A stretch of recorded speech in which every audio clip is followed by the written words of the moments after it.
Hi friends, ನಾನು GTR dream media with Shyam dream boy. ನಾನು ಇವತ್ತು ನನ್ನ ಮಕ್ಕಳನ್ನೆಲ್ಲ ಕರ್ಕೊಂಡು ವೆಕೇಶನ್ ಮೇಲೆ ಬಂದಿದ್ದೀನಿ. ಈಗ ನಾನು ಆಗುಂಬೆಲ್ಲಿದ್ದೀನಿ. ನೆಕ್ಸ್ಟ್ ನಿಮಗೆ ಒಂದು ಒಳ್ಳೆ ದೇವಸ್ಥಾನದಲ್ಲಿ ಸಿಗ್ತೀನಿ. ಎಲ್ಲರಿಗೂ ನನ್ನ ವಿಡಿಯೋನ ನೋಡ್ತಾ ಇರಿ. ಬನ್ನಿ ಮುಂದೋಗೋಣ. ಹಾಯ್ ಫ್ರೆಂಡ್ಸ್, ಈಗ ನಾನು ಇಲ್ಲಿ ಫಾರೆಸ್ಟ್ ಡಿಪಾರ್ಟ್ಮೆಂಟ್ ಇದೆಯಲ್ಲ, ಆಗುಂಬೆಯಲ್ಲಿ ಫಾರೆಸ್ಟ್ ಡಿಪಾರ್ಟ್ಮೆಂಟ್ ಇದೆ. ಆ ಡಿಪಾರ್ಟ್ಮೆಂಟ್ ಹತ್ರ ಬಂದಾಗ ನಿಮ್ಗೊಂದು ಕೆರೆ ಕಾಣಿಸುತ್ತೆ. ಆ ಕೆರೆಯನ್ನ ನೀವು ನೋಡ್ಲೇಬೇಕಾದಂತ ಜಾಗ ಇದು. ಯಾಕಂದ್ರೆ ಈ ಕೆರೆಯಲ್ಲಿ ನೀವು ಅಕ್ವೇರಿಯಂ ಅಲ್ಲಿ ಸಾಕ್ತಿರಲ್ಲ, ಆ ತರದ ಕಲರ್ ಮೀನುಗಳು ಇಲ್ಲಿದಾವೆ. ಬನ್ನಿ ಅದನ್ನು ಒಂದ್ಸರಿ ವೀಕ್ಷಣೆ ಮಾಡ್ಕೊಂಡು ಹೋಗ್ಬೇಕಂತ ನಿಮ್ಮ ಹತ್ರ ಕೇಳ್ಕೊಂಡು ಈಗ ಬನ್ನಿ ನಾನು ಮೀನುಗಳನ್ನ ತೋರಿಸ್ತೀನಿ.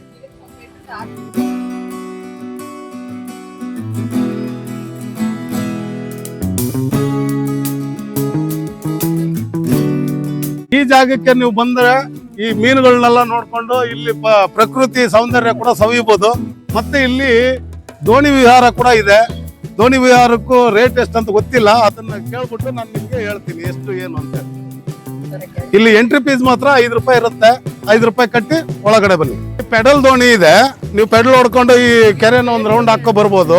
ಆ ಪೆಡಲ್ ದೋಣಿಗೆ ನಿಮಗೆ ಇಬ್ಬರಿಗೆ 120 ರೂಪಾಯಿ ಅಂತ ಹೇಳ್ತಾ ಇದಾರೆ. ಬನ್ನಿ ಒಂದ್ಸರಿ ಇದ್ರೊಳಗೆ ವಿಹಾರ ಮಾಡಿ ಮತ್ತೆ ಈ ಮೀನುಗಳನ್ನೆಲ್ಲ ನೋಡಕ್ಕೆ ಅಷ್ಟು ಖುಷಿ ಆಗುತ್ತೆ. ಬನ್ನಿ ಫ್ರೆಂಡ್ಸ್, ಮುಂದೆ ಸಿಗ್ತೀನಿ ನಾನು ನಿಮ್ಗೆ.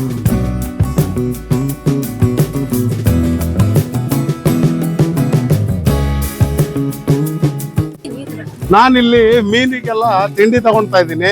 ಎಷ್ಟು ಯಜಮಾನ್ರ? 50 ರೂಪಾಯಿ. ನಾನೀಗ ನಿಮ್ಮನ್ನ ಶೃಂಗೇರಿ ಶಾರದಾ ಮಠದೊಳಗೆ ಕರ್ಕೊಂಡು ಹೋಗ್ತಾ ಇದ್ದೀನಿ.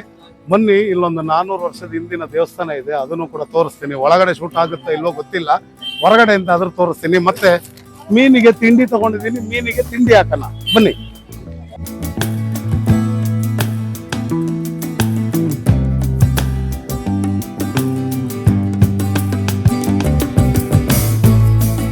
ನಾವು ಇವಾಗ ಮೀನ್ ನೋಡಕ್ ಹೋಗ್ತಾ ಇದೀವಿ. ಮೀನ್ ನೋಡ್ಕೊ ಬರೋಣ.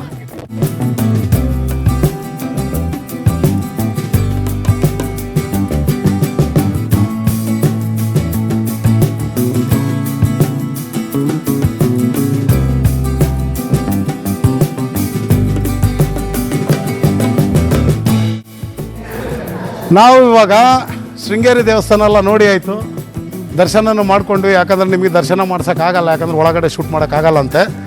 ಹಾಗಾಗಿ ಮೀನಿಗೂ ಊಟ ಹಾಕಿ ಆಯಿತು. ಈಗ ನಾನು ಮತ್ತೊಂದು ದೇವಸ್ಥಾನಕ್ಕೆ ಹೋಗ್ತಾ ಇದ್ದೀನಿ. ಬನ್ನಿ, ಆ ದೇವಸ್ಥಾನದಲ್ಲಿ ಹೋಗಿ ಸಿಗ್ತೀನಿ. ನಾನೀಗ ಎಲ್ಲಿ ಬಂದಿದ್ದೀನಿ ಅಂದರೆ, ಶೃಂಗೇರಿಯಿಂದ ಒಂದು 6 ಕಿಲೋಮೀಟರ್ ಮುಂದೆ ವರಾಯಿ ಅಮ್ಮನ ದೇವಸ್ಥಾನ ಅಂತಿದೆ. ಇಲ್ಲೇ ಬೋರ್ಡ್ ಕಾಣಿಸ್ತಾ ಇದೆ, ನೋಡ್ಬೋದು. ಶೃಂಗೇರಿ ತಾಲೂಕಿದು. ಇದು ಯಾವ ರೀತಿ ಅಂದ್ರೆ, ಈಗ ಶೃಂಗೇರಿಯಿಂದ ನೀವು ಬರಬೇಕಾದ್ರೆ ಒಂದು 6 ಕಿಲೋಮೀಟರ್ ದೂರದಲ್ಲಿ ಇಲ್ಲಿ ಮಹಾಗಣಪತಿ ದೇವಸ್ಥಾನ ಇದೆ. ಆ ದೇವಸ್ಥಾನದ ಪಕ್ಕದ ರೋಡಲ್ಲೇ ನೀವು ಎಡಬದಿ ಹೋದ್ರೆ ಆಯ್ತು. ಇದೇ ನೀವು ಬಾಳೆಹೊನ್ನೂರು ಕಡೆ ಅಂತ ಬಂದ್ರೆ ಅದೇ ಮಹಾಗಣಪತಿ ಸನ್ನಿಧಾನದಿಂದ ರೈಟ್ ಸೈಡಿಗೆ ಹೋದ್ರೆ ಸೀದಾ ಒಂದು ಅರ್ಧ ಕಿಲೋಮೀಟರ್ ಒಳಗೆ ನಿಮಗೆ ದೇವಸ್ಥಾನ ಸಿಗುತ್ತೆ. ತುಂಬಾ ಒಳ್ಳೆ ದೇವಸ್ಥಾನ, ತುಂಬಾ ಚೆನ್ನಾಗಿದೆ. ಬನ್ನಿ, ಒಂಥರ ಮನಸ್ಸಿಗೆ ಶಾಂತಿನೂ ಆಗುತ್ತೆ. ಬನ್ನಿ ಮುಂದೋಗೋಣ. ಫ್ರೆಂಡ್ಸ್, ನಾನೀಗ ಒಂದು ವಿಶೇಷವಾದಂಥ ದೇವಸ್ಥಾನಕ್ಕೆ ಬಂದಿದ್ವಿ. ವಿಶೇಷ ಅಂದರೆ ಕರ್ನಾಟಕದಲ್ಲೇ ಏಕೈಕ ದೇವಸ್ಥಾನ ಇದು ವರಾಯಿ ಅಮ್ಮನ ದೇವಸ್ಥಾನ. ವರಾಯಿ ಅಮ್ಮನ ದೇವಸ್ಥಾನನ ನಿಮಗೆ ತೋರಿಸ್ಕೊಂಡು ಮತ್ತೆ ಇಲ್ಲಿ ಯಾಗಶಾಲೆ ಮತ್ತು ತುಪ್ಪದ ಆರತಿ ಎಲ್ಲ ಮಾಡ್ತಾರಂತೆ. ಆದರೆ ನಾನು ಬಂದಿರೋ ಟೈಮ್ ಸರಿ ಇಲ್ಲ ಈಗ, ಯಾಕಂದರೆ ಟೈಮ್ ಮಧ್ಯಾಹ್ನ ಆಗೋಗಿದೆ. ಬಾಗಿಲು ತೆಗೆದಿದ್ರೆ ತುಪ್ಪದ ಆರತಿ ಮಾಡೋದನ್ನು ಕೂಡ ನಿಮಗೆ ತೋರಿಸ್ತೀನಿ. ಬನ್ನಿ ಒಳಗೆ ಹೋಗೋಣ. ಈ ದೇವಸ್ಥಾನ ಇರೋದು ಚಿಕ್ಕಮಂಗ್ಳೂರಿಗೆ ಹೋಗೋ ದಾರಿ, ಅಂದರೆ ಶೃಂಗೇರಿ ಮತ್ತು ಚಿಕ್ಕಮಂಗ್ಳೂರಿಗೆ ಹೋಗೋ ದಾರಿಯಲ್ಲಿ ಮಧ್ಯದಲ್ಲಿದೆ. ಅಂದರೆ ಶೃಂಗೇರಿಯಿಂದ 6 ಕಿಲೋಮೀಟರ್ ದೂರದಲ್ಲಿದೆ. ಚಿಕ್ಕಮಂಗ್ಳೂರಿಂದ ಬರಬೇಕಾದ್ರೆ ಶೃಂಗೇರಿಗೆ 6 ಕಿಲೋಮೀಟರ್ ದೂರದಲ್ಲೇ ಈ ದೇವಸ್ಥಾನಕ್ಕೆ ರೈಟ್ ಸೈಡಿಗೆ ಟರ್ನ್ ಮಾಡಬೇಕಾಗತ್ತೆ. ಬನ್ನಿ, ಅಮ್ಮನ್ನ ನಿಮಗೆ ತೋರಿಸ್ತೀನಿ.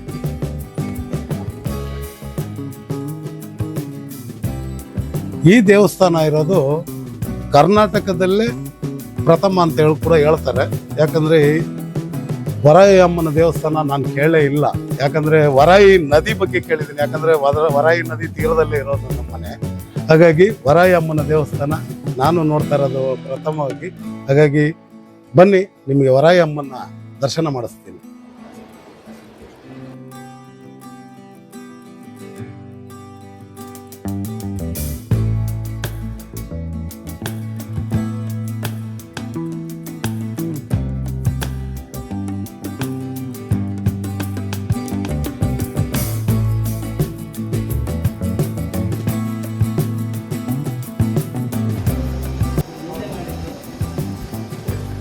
ಈ ದೇವಸ್ಥಾನದಲ್ಲಿ ಮತ್ತೊಂದು ವಿಶೇಷ ಏನಂದರೆ ತುಪ್ಪದ ದೀಪ ಕೊಡ್ತಾರೆ.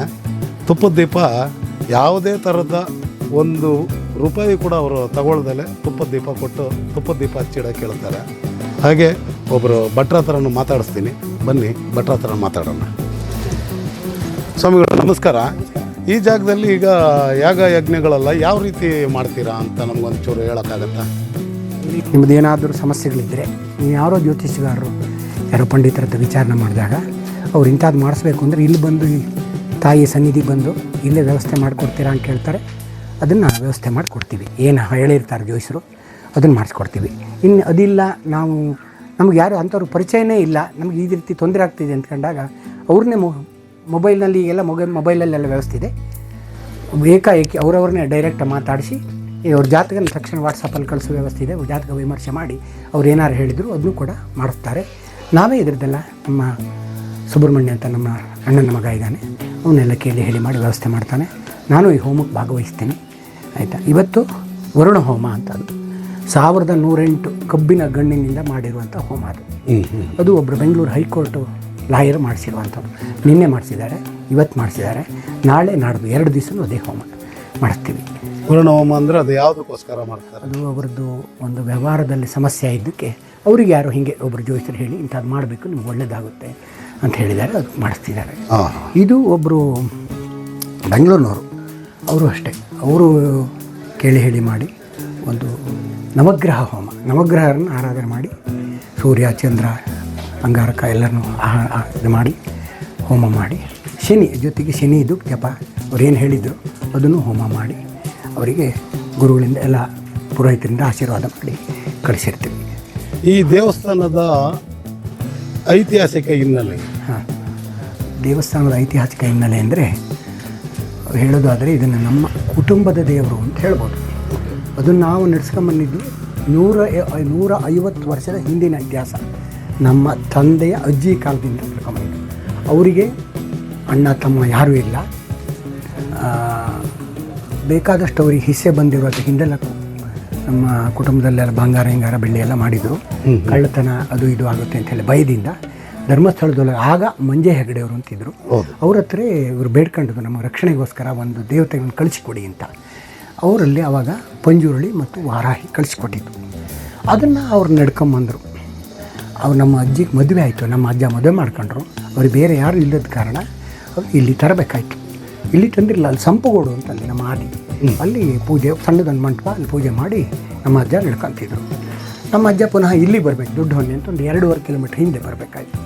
ಆವಾಗ ಜಮೀನೆಲ್ಲ ಇಲ್ಲಿ ನೋಡ್ಕೊತಿದ್ದಾಗ ಅವ್ರಿಗೆ ಜಮೀನು ಕೃಷಿನೇ ಅವರಿಗೆ ಅನುಷ್ಠಾನ ಆಗ್ಬಿಟ್ಟಿತ್ತು. ನಮ್ಮ ಅಜ್ಜ ತುಂಬ ಕೃಷಿಕರು, ಗಣೇಶ್ ಭಟ್ರು ಅಂತ ಅವರು, ನಮ್ಮ ತಂದೆ ಮೇಘಶ್ಯಾಮ್ ಭಟ್ರು ಅಂತ ಅವರು 5 ಜನ, ನಮ್ಮ ದೊಡ್ಡಪ್ಪ ಕೃಷ್ಣಮೂರ್ತಿ ಭಟ್ರು, ಹಿಂಗೆ 5 ಜನ ಅವರೇ ಎಲ್ಲ ಕಷ್ಟಪಟ್ಟೆಲ್ಲ ಮಾಡ್ತಿದ್ರು. ಆವಾಗ ಅವರಿಗೂ ಸುದರ್ಶನ ಅದು ಇದು ಇದಿತ್ತು. ನಮ್ಮ ಅಜ್ಜನಿಗೆ ಮೂಲಮಂತ್ರ ಉಪದೇಶಗಳಿತ್ತು, ಅದನ್ನು ನಡ್ಸ್ಕೊಳಕ್ಕಾಯಿತು. ಆವಾಗ ಇದು ನಮಗೆ ಸ್ವಲ್ಪ ಕಷ್ಟವಾಗುತ್ತೆ ನಡ್ಕೊಳಕ್ಕೆ ಅಂತೇಳಿ ಧರ್ಮಸ್ಥಳದೊಳಗೆ ಪುನಃ ಹೋಗಿ ಹೇಳ್ಕೊಂಡ್ರು, ಹೀಗೆ ನನಗೆ ಸುದರ್ಶನ ಮಂತ್ರ, ಸುಮಾರು ಗಣಪತಿ ಮೂಲ ಮಂತ್ರ ಎಲ್ಲ ಜಪ ಇದೆ, ನಾನು ಕೃಷಿಕ, ನಾನು ಹಾಗಾದ್ರಿಂದ ನನಗೆ ಇದನ್ನು ವಾಪಸ್ ಕರ್ಸ್ಕೊಳ್ಳಿ ಅಂತ. ಆಯಿತು ಅಂತ ಹೇಳಿ ಅವರು ಪ್ರಸಾದ ಕೊಟ್ಟರು. ಅದನ್ನು ತೆಗೆದು ಒಂದು ಜಲಕ್ಕೆ ಹಾಕಿ ಆ ಕಲ್ಲನ್ನು ವಾಪಸ್ ಹೋಗಮ್ಮ ಪ್ರಾರ್ಥನೆ ಮಾಡ್ಕೊಳ್ಳಿ ಅಂದರು. ಮಾಡಿದರು. ಮಾಡಿ ಅಜ್ಜ ಇನ್ನೇನು ಇನ್ನೊಂದು 4 ವರ್ಷ ಬದುಕ್ತಾರೆ, ಅವರೆಲ್ಲ ಸುಸ್ತಾಗಿ ಮಂತ್ರಗಳೆಲ್ಲ ಮರ್ತೋಗೋದು ಮಟ್ಟ ಬಂದ ಕೂಡಲೇ ಇಲ್ಲ ನಾನು ಇದ್ದೀನಿ ಅಂತ ಕಾಣಿಸ್ಕೊಂಡ್ರು. ನಾನು ಹೋಗಿಲ್ಲ, ನಾನು ಇಲ್ಲೇ ಇದ್ದೀನಿ ಅಂತ. ಆಮೇಲೆ ಪುನಃ ಇಲ್ಲಿ ಒಂದು ದೇವಸ್ಥಾನ ಮಾಡಿ ಅದಕ್ಕೂ ನಮಗೆ ಒಳ್ಳೆಯ ಇದೇ ಸಿಕ್ತು. ಹರಿಹರಪುರದಲ್ಲಿ ರಾಮಾನಂದ ಸರಸ್ವತಿ ಸ್ವಾಮೀಜಿಗಳು ಅಂತೇಳಿ ಹರಿಹರಪುರ ಮಠದಲ್ಲಿ ರಾಮಾನಂದ ಸರಸ್ವತಿ ಸ್ವಾಮೀಜಿಗಳು ಅವ್ರ ಹತ್ರ ಹೋಗಿ ಹೇಳ್ಕೊಂಡಾಗ ನಮಗೆ 4-5 ಜನ ಪುರೋಹಿತರು, ನಮ್ಮ ನೈಬಿ ಲಕ್ಷ್ಮಣ ಭಟ್ರು, ನಮ್ಮ ಸೋದರ ಮಾವ ವಿಶ್ವನಾಥ್ ದೀಕ್ಷಿತ್ ಅಂತವರು, ಹೀಗೆ 3-4 ಶ್ರೀಕಂಠ ಭಟ್ರು ಅಂತ ಅವರು 3-4 ಜನ ಹೋಗಿ ನಮ್ಮ ತಂದೆ ಎಲ್ಲ ಹೋಗಿ ಹರಿಹರಪುರದಲ್ಲಿ ಕೇಳಿ ಎಲ್ಲ ಮಾಡಿದಾಗ ಇಲ್ಲ ನೀವು ಮಾಡಲೇಬೇಕಾಗುತ್ತದನ್ನ ಅಂತೇಳಿ ಅವರ ಗುರುಗಳು ನಮಗೆ ಆ ಮೂಲ ಮಂತ್ರನ ಬರೆದು 48 ದಿನ ಅವರೇ ಪೂಜೆ ಮಾಡಿ ಇಲ್ಲಿ ಆ ವಿಗ್ರಹದ ಎಳಗಡೆ ಸ್ಥಾಪನೆ ಮಾಡಿ ನಡ್ಕೊಂಬಂದಿತ್ತು. ಈಗ ಈ ದೇವಸ್ಥಾನಕ್ಕೆ ಯಾವ ಥರದ ವಿಷಯಕ್ಕೆಲ್ಲ ಇಲ್ಲಿಗೆ ಬರ್ಬೋದು?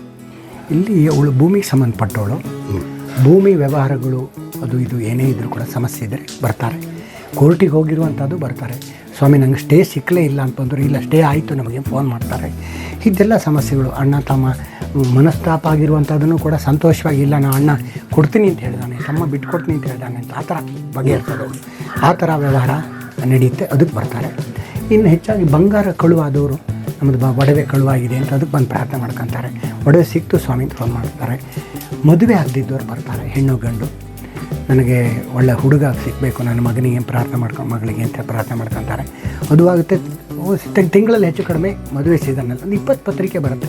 ಇಲ್ಲಿ ಬಂದು ಪ್ರಾರ್ಥನೆ ಮಾಡ್ಕೊಂಡು ಹೋಗಿದ್ದು, ಮದುವೆ ಆಯಿತು, ಒಳ್ಳೆ ಸಂಬಂಧ ಸಿಕ್ತು ನಮಗೆ ಅಂತ ಪ್ರಾರ್ಥನೆ ಮಾಡ್ಕೊಂಡು ಹೋಗ್ತಾರೆ, ಬರ್ತಾರೆ. ಈ ಥರದ್ದೆಲ್ಲ ವಿಶೇಷತೆ. ಇನ್ನು ಒಂದು ದೀಪ ಕೊಡುವ ಒಂದು ಪದ್ಧತಿ ಇಟ್ಕೊಂಡಿದ್ದೀವಿ. ಅದೇನು ಅಂದರೆ ಎಲ್ಲ ಸಮಸ್ಯೆಗಳನ್ನು ಎಲ್ಲರ ಎದುರುಗಡೆ ಹೇಳೋಕ್ಕಾಗಲ್ಲ. ಈಗ ನಿಮಗೇನೋ ವೈಯಕ್ತಿಕ ಸಮಸ್ಯೆ ಇರುತ್ತೆ, ಹೇಳೋಕ್ಕಾಗಲ್ಲ. ದೀಪ ಕೈಯಲ್ಲಿ ಇಟ್ಕೊಂಡು ಮನಸಾರ ಪ್ರಾರ್ಥನೆ ಮಾಡಿ ತಾಯಿನ ದೀಪ ಹಚ್ಚಿ ನಮಗೆ ಸಮಸ್ಯೆ ಬಗೆಹರಿಸಿಕೊಡಮ್ಮ ಅಂಥೇಳಿ ಪ್ರಾರ್ಥನೆ ಮಾಡಿಸುವಂಥ ಒಂದು ಪದ್ಧತಿ. ಅದು ತುಂಬ ಚೆನ್ನಾಗಿ ನಡ್ಕೊಂಡು ಹೋಗ್ತಿದೆ. ಆಯಿತಾ, ಇದೇ ಥರ ಒಳ್ಳೊಳ್ಳೆ ರೀತಿ ನಡ್ಕೊಂಡು ಹೋಗ್ತಿದೆ. ಆಯಿತಾ, ಜಮೀನಿನ ವ್ಯವಹಾರ ಮೇಯ್ನು. ಎಲ್ಲ ಬರೋದು ಕೋರ್ಟ್ ಮೆಟ್ಲತ್ತಿ ಮೇಲೆ ತುಂಬ ಜನ ಬರ್ತಾರೆ. ಹಿಂಗಿದೆ, ಯೂಟ್ಯೂಬಲ್ಲಿ ನೋಡಿ ಬರ್ಬೋದು. ಈಗ ನಮಗೆ ಪುನಃ ದೇವಸ್ಥಾನ ಮಾಡಬೇಕಾಗಿದೆ. ದೇವಸ್ಥಾನ ಜೀರ್ಣೋದ್ಧಾರ ಆಗಬೇಕು. ನಮ್ಮ ವೀಕ್ಷಕರಿಗಾಗಿ ಏನು ಹೇಳ್ತೀರ? ನಾನು ಒಬ್ಬ ಇಲ್ಲಿ ಅಣ್ಣ ಇಲ್ಲಿದ್ದಾಗ ನಾನೇ ಪೂಜೆ ಮಾಡ್ತೀನಿ. ಅಣ್ಣಗೆ ಏನಾದ್ರು ತೊಂದರೆ ಆದಾಗ ಅಥವಾ ಅವ್ರ ಮಗಳ ಮನೆಗೆ ಹೋಗ್ಬೇಕಾದ್ರೆ ಆ ಧೈರ್ಯದಲ್ಲಿ ನಾನು ಹೇಳ್ತೀನಿ, ಯಾವತ್ತು ನಂಬಿಕೆಯಿಂದ ಬಂದು ಇಲ್ಲಿ ನೀವೇನೇ ಪ್ರಾರ್ಥನೆ ಮಾಡ್ಕೊಂಡ್ರು ಆ ತಾಯಿ ನಡೆಸಿಕೊಡ್ತಾಳೆ ಅಂತ ಹೇಳುವ ತುಂಬ ನಂಬಿಕೆ ಇದೆ. ನಾನು ಪೂಜೆ ಮಾಡೋ ಹತ್ತಿರ ಕೂತು ಪೂಜೆ ಮಾಡೋವನ್ನ ಹೇಳ್ತೀನಿ, ಅವ್ರು ನಡೆಸಿಕೊಡ್ತಾಳೆ. ಗೊತ್ತಾಯ್ತಾ? ಯಾವುದು ಆರೋಗ್ಯ ಸಮಸ್ಯೆ ಇರ್ಬೋದು, ಏನೇ ಇರಲಿ ನಡೆಸಿಕೊಡ್ತಾಳೆ. ಧನ್ಯವಾದಗಳು ನಿಮಗೆ. ನಮಸ್ಕಾರ. ನಾನೀಗ ಹೋಮದ ಕುಂಡ ಎಲ್ಲ ತೋರಿಸಿದ್ದೀನಿ. ನಾನೀಗ ನಿಮ್ಮನ್ನು ಊಟ ಮಾಡೋಕ್ಕೆ ಕರ್ಕೊಂಡು ಹೋಗ್ತಾ ಇದ್ದೀನಿ. ಬನ್ನಿ ಭೋಜನ ಶಾಲೆಗೆ ಹೋಗಿ ಅಲ್ಲಿ ಹೇಗಿದೆ ಅಂತ ಹೇಳಿ ನೋಡೋಣ.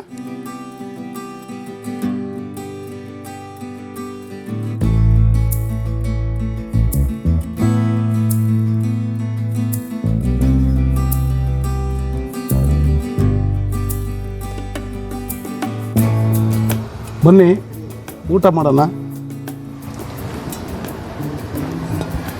ಈ ದೇವಸ್ಥಾನಕ್ಕೆ ಸೆಲೆಬ್ರಿಟಿಗಳು ಮತ್ತು ರಾಜಕಾರಣಿಗಳೆಲ್ಲ ಬರ್ತಾರೆ ಅಂತ ಊಟ ಹೇಳ್ತಾರೆ. ನಾವು ಬಂದಿದ್ದೀವಿ, ಒಂಥರ ಮನಸ್ಸಿಗೆ ಸಮಾಧಾನ ಆಗಿದೆ. ಮತ್ತು ಊಟನೂ ಒಳ್ಳೆ ಊಟ ಸಿಕ್ತು, ತುಂಬ ಖುಷಿಯಾಯಿತು.